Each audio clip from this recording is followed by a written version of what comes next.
Good morning, Knicks Nation. Today is Friday, the 12th day of September. Happy Friday, 2025. I hope you're all safe and healthy today, and that your families are safe and healthy, and that the needs of you and your family in terms of food, shelter, clothing, as well as health are being met today.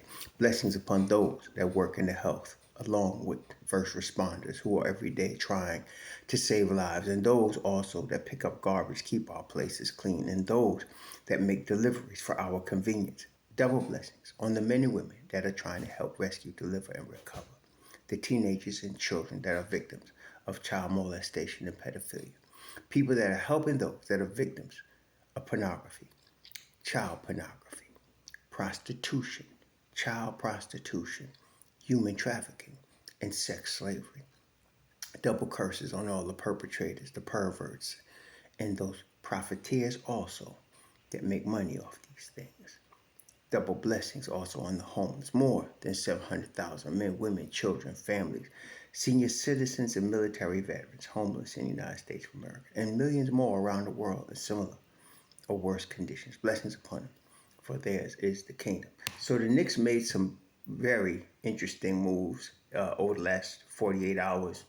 The chess game is in full effect right now. So the Knicks signed Landry Shamet yesterday to the 1 year contract. And Ian Begley had said that he'd take up the last roster spot. But then today, they signed Malcolm Brogdan also to a non-guaranteed contract.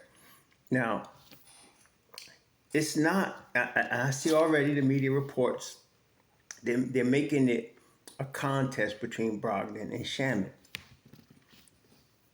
That ain't the deal. Look, Shamet's gonna get the spot. I'm gonna tell you right now. It's not between Brogdon and Shamet. Both of them gonna get a spot, but it's the chess game. Let me explain. So Shamet gonna get a spot. He gonna get a guaranteed 1 year deal. He's gonna be on the Knicks. Let me just tell you that straight. But Brogdon deal is a typical Don move. Brogdon is 33. And unfortunately, a lot of Knicks Nation are always looking at, well, he was rookie of the year. He was sixth man of the year. He's got this resume. That don't mean jack diddly today. He's 33 years old. Okay? He's 33. You had DeLon Wright last year, which tells me another thing. This was a Mike Brown move. If it was Tom Thibodeau, we'd have had DeLon right here, and it would have been over. But this is Mike Brown. So Mike Brown prefers Malcolm Brogdan to DeLon Wright. So DeLon Wright is out. You can just forget that right now. He probably end up in Milwaukee somewhere. He's gonna get a contract somewhere, but we're not getting DeLon Wright back. But this is the chess move. You bring Malcolm Brogdan at 33 into the training camp. What you are trying to see is if there's something left. See, Malcolm Brogdan, what many of y'all just ignore, and I don't know why. I guess because it's the fantasy world that you want to live in, but he's been hurt more than he's been healthy, and especially in the last 5-6 years. He's a 10-year vet, but almost from his beginning, this cat's been on the ambulance board of directors. I mean, he's hurt a lot. So having him as a depth piece on the bench is perfect at this stage of his career because you can spot start him once in a while, and obviously if he's got something left now, he can do a lot. He can play strong defense. He can run an offense, two-sided, just like DeLon Wright. Though I kind of feel like DeLon Wright was a little bit more reliable as far as availability than Malcolm Brogdan, but that's not up to me. That's up to Mike Brown. So if he's got something left and you want to sign him to a 1 year deal, let me tell you something right now. Listen to me. Tyler Kolek will be packing his bags. The Knicks are trying to win a championship. While they got youngins that they want to develop, and again, we know about Tyler Kolek. We got Ariel Hukporti. We know they got Mohamed Diawara. They got James Najee. Those are the four youngins, really. You got, and again, and you got also Pacome Dadier. So you got age 20 Pacome Dadier. You got Tyler Kolek, age 24. You got Ariel Hukporti, age 23. You got James Najee, age 21. You got Mohamed Diawara, age 20. So they got youngins. You're gonna see the youngins in the G League, except one. and I'm predicting it's going to be Muhammad Diawara going to get signed to the rookie deal. You only got two options on the rookie deal. I saw some knucklehead talking about, can they convert one of the contracts to a two? You can't convert contracts to two-way from fully guaranteed deals in the NBA. This is not the NFL, okay? So they can only have two options. They can only sign a player right now that has zero NBA experience. That means no two-way experience, no NBA experience. They could have maybe G League experience as long as they were not signed to a regular contract or a two-way contract. So what does that mean? That means Anton Watson. That means Marjon Beauchamp, Kevin McCullough. They can't get the rookie contract. None of them can. Okay, because they all have technically at least 1 year of NBA experience, having either been on a two-way deal or a regular deal. So they cannot sign them to the rookie contract. That leaves only two players, James Najee and Muhammad Diawara. That's all you have as your possibilities for the rookie contract, which they're going to use. I predict this Diawara because I think he's more ready. He's got more upside right now. I'm not saying Najee is not going to be ready. I'm not saying Najee is a scrub. I'm saying Najee needs a lot more work. And he could get that work in the G League. Okay? So Diawara is going to be that lone rookie. But in order to have, if Brogdon, let's make the assumption for now in our example here that Brogdon can still play. Let's make the assumption he can still play. If he comes into camp and he can still play, Tyler Kolek's out. Why do I say that? I've been saying this in summer because, well, let's say a number of reasons. Number one, he can't play no damn defense. Number one. Number two, he did not show enough, in my view, improvement this last summer league. And I was saying from the spring, summer league going to be big for a lot of Knicks. Tyler Kolek was one of the main ones. He has to show some improvement on the defensive end of the floor. He did not. So he still got wonderful offensive talents, upside on the offensive side of the ball. I'm going to call it upside. He's 24 years old. But if they're looking to win a chip, and the reason they're looking at Brogdon is what Ian Begley termed depth. That's a smack in the face of Tyler Kolek. Okay? That's a smack in the face of Tyler Kolek. Because he was supposed to be giving you that depth behind Deuce. They said, oh no, we need more depth. That's a smack in his face.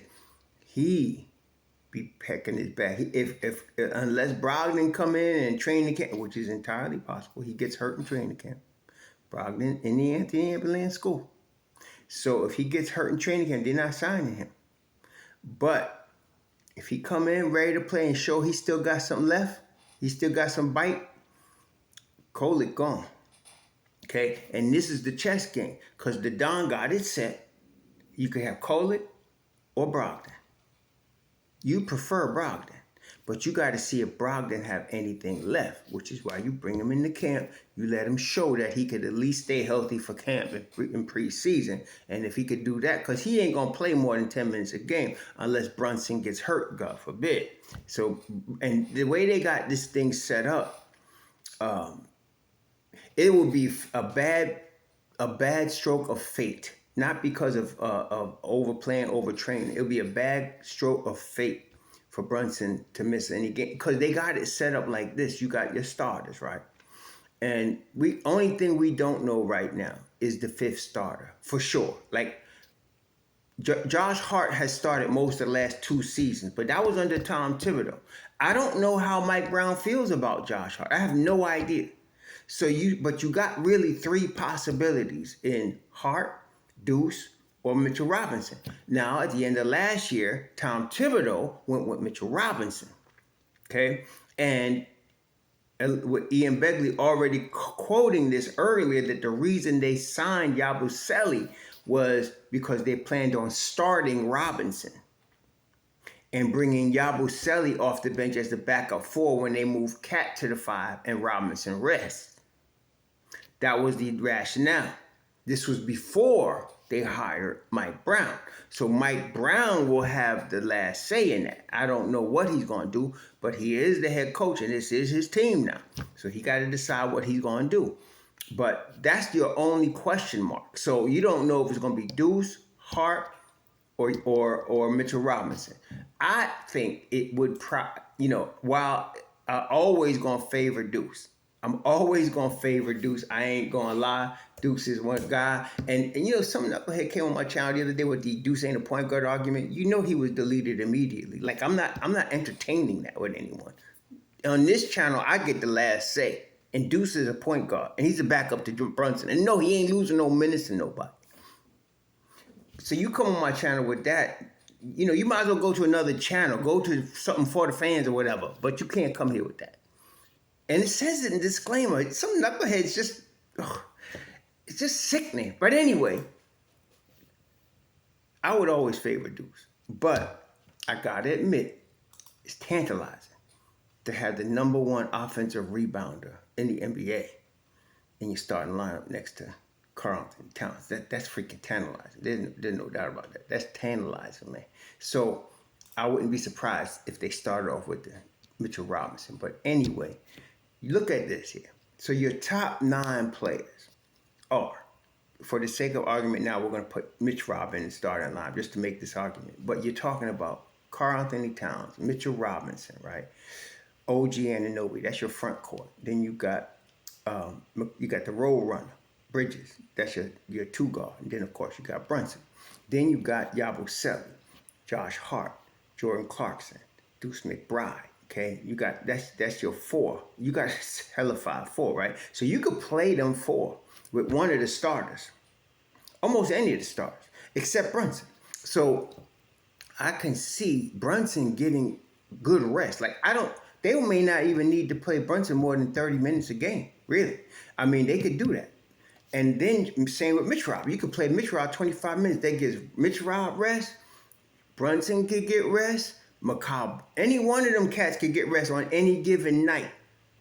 None of them, unless somebody's hurt, again, God forbid, but if everybody's healthy, none of them will be required to play 40 minutes, okay? Unless somebody's hurt or somebody's in foul trouble, which is entirely possible, especially with Cat. So that being the case, you're going to get a rested team. You're going to have and I'm telling you, he's going to go 10 deep. Brown's going to go 10 deep. I'm going to tell you that right now. Brown going 10 deep. All right. So when you're talking about that, now Brunson's injury risk is reduced. OG's injury risk is reduced. Mitch Rob's injury risk is reduced. Cat's injury risk is reduced. Now, Cat is not. Cat's injuries are more like chronic. They're more like chronic. What do I mean by that? I mean, there's injuries that the knee, I think, is just going to be his knee. It's going to be sore. The finger stuff, he could probably get, come back strong with that. But his knee stuff, I think his knee stuff is just chronic. But I don't think it's going to happen this year in terms of overuse because he's going to get rest. Okay, and that's why you got Yabusele in there. But, hey, like I said, man, we're going to see. I think the Knicks I think in the ideal world, they want to keep Brogdon and Shamet, both of them, in the ideal world. Remember, we're trying to run a chip this year. So you got your starting 5. You got your 4 that's your solid 9, right? Then you add both Brogdon and Shamet as your 10th and 11th dudes. I'm trying to tell you, yeah, there ain't no joke, man. Ain't no joke at all. Ain't no joke at all. So like I said, I would be packing my bags if I'm Landry Shamet. I'll be packing my bags because I think his days as a Knick are numbered. I really do. I think his days as a Knick are numbered. Like I said, it's not going to be unless Brogdon is hurt. It's not going to be between Brogdon and Shamet. It's really between Brogdon and Kolek. What you're going to find out is if Tyler Kolek is going to be on this team. That's what you're going to find out. If Tyler Kolek is going to be part of this team's future. And I gotta say I'm having doubts about that because the Knicks trying to win this chip this year, and yeah, I'm having doubts about that. So we'll see, but um, that's the way I'm looking at this thing. It's really between Brogdon and Tyler Kolek. If Brogdon is healthy, Kolek is out. If Brogdon starts getting hurt and playing his Anthony Ambulance game, then Tyler Kolek might be a Knick still, you know. But we're gonna see. We're gonna see how this works. We're gonna find out very shortly. Very shortly. Camp is gonna tell us a lot. And this is the thing about this camp. You know, we talked about Summer League, right, being a dogfight on the Knicks because of the spots involved. Training camp's gonna be a dogfight. And that's what I mean. Will Brogdon stay healthy?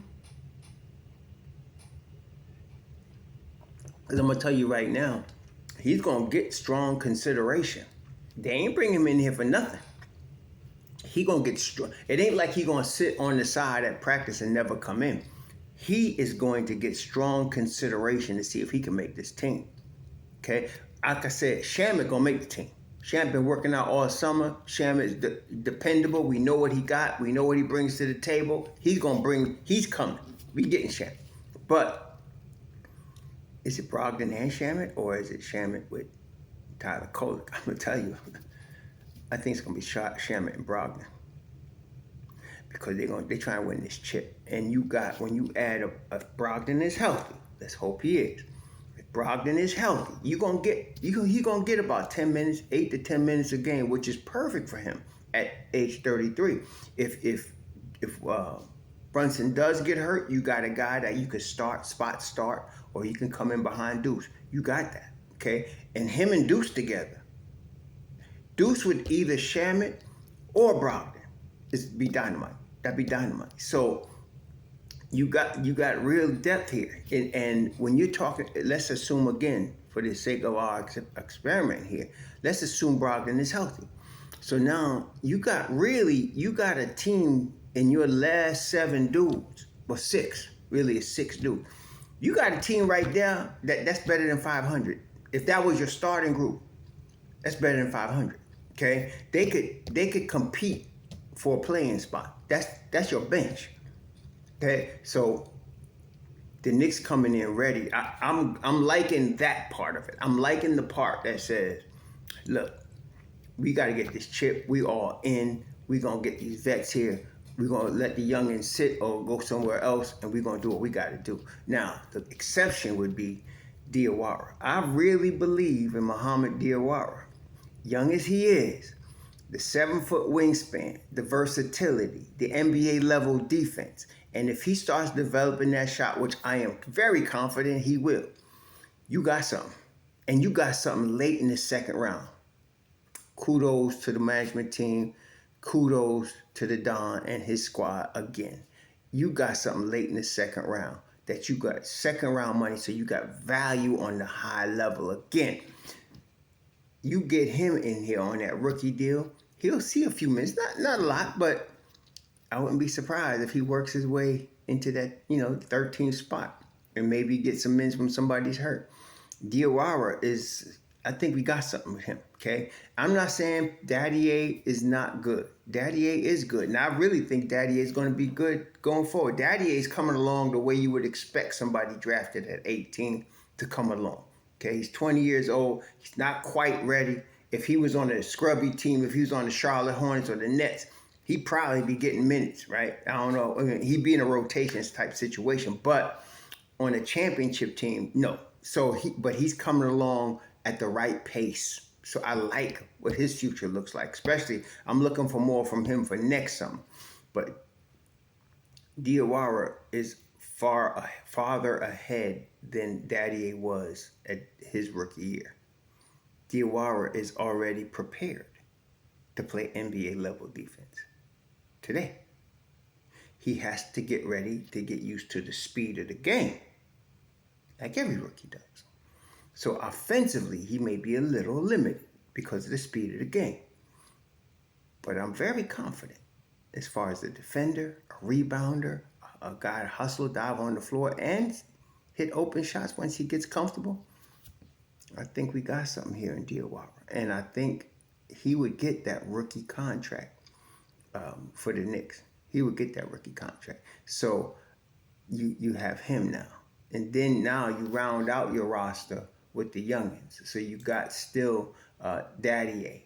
You got Daddy A back there. You still got Ariel Hukporti, who I still feel could play a role at the 5 this year. He's going to get some minutes at some point.